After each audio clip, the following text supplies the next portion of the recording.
So the time has come to kind of talk about how the difference in terms of a long-term use has been from an iPhone versus a Google Pixel. Now, I've owned pretty much every single Google Pixel that's came out, as well as every single iPhone that's ever came out as well. I've used both interchangeably. The iPhone is the one I normally use on an everyday basis though, but I use my Google Pixel a lot.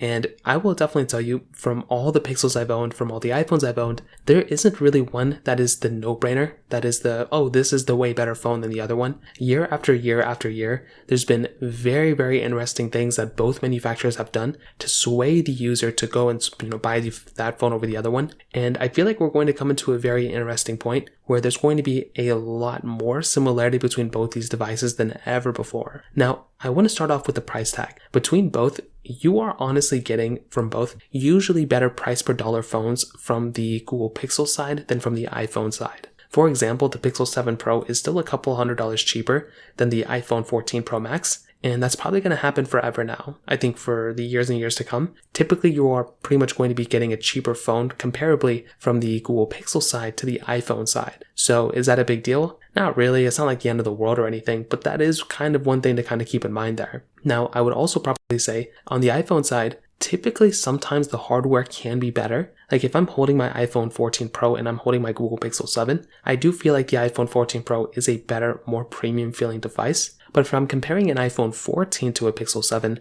I kind of feel like there's a lot of similarity there. Although there's not like a super expensive Pro model of the Pixel 7, like there's a 7 Pro, but even that one doesn't feel as expensive as the 14 Pro Max, I still feel like the hardware on the Pro models is still better on the iPhones than on the standard Pixels. But I still feel like if we're comparing the base models, like the similar kind of price ones, the Pixels, I think, feel very, very good in the hand. Basically almost the same thing as the iPhones in this specific example. Now, the other thing I want to hit on is with the software and the software experience. For my personal opinion, one thing I love about both these phones is that they get software support for long periods of time. The iPhones typically get longer software support though, so that's a big thing to keep in mind. And one thing I've seen over and over again, if you're wanting the phone that's going to last the longest amount of time when both these phones came out the same year, the iPhone of that year is probably going to last longer than the Pixel of that year. Things are looking to be changing soon. I think there's going to be some improvements there with the Pixel 8, but as of right now, that's basically where we're at. But with the Pixel 7, you're still getting a phone that's going to be supported for many, many years. That phone is not going anywhere anytime soon either. And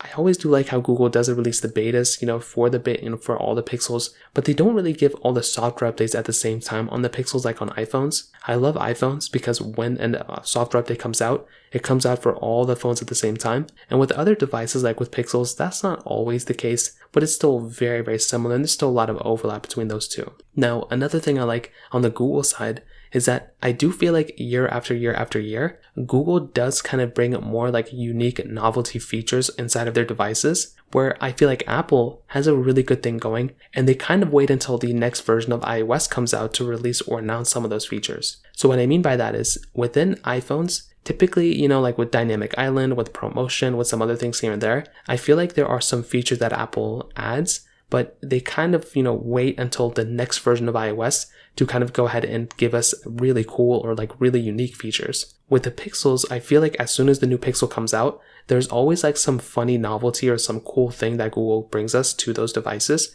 And it's honestly a really cool thing. For example, the Pixel 7s, I really don't even think they brought that much, to be honest. But with the Pixel 6s, they brought brand new bodies. They brought the new Pro model. They've rechanged both those phones. They re-engineered all the phones, and they created a new chipset entirely for the new Pixels. Compare that to the iPhone 13 Pro. I love that Pro. That's my main phone I use. But that one only brought a ProMotion display. I do feel like there was probably more hardware changes Google was making during the last 2 years than probably what Apple was making in the last 2 years comparably. So another big thing that I do notice though is within the used prices, you are getting a much cheaper phone already on the Pixels, but also you're getting a much cheaper phone in the used market on the Pixel side than on the iPhone side. So once again, if you're trying to buy these phones brand new and resell it, the iPhone might be better because you won't lose as much. But if you're trying to go ahead and buy a phone in the used market for the cheapest value, the Pixels is probably where it's at, and you're probably going to save a lot more money going down that direction. So to kind of sum up my experience between both these phones, I definitely do think you can't really go wrong here. There's lots of cool features and lots of cool improvements between both these devices, but I don't really think there's one that I look at and I'm like, oh my goodness, like this is the way better device. There's lots of cool things between both of them,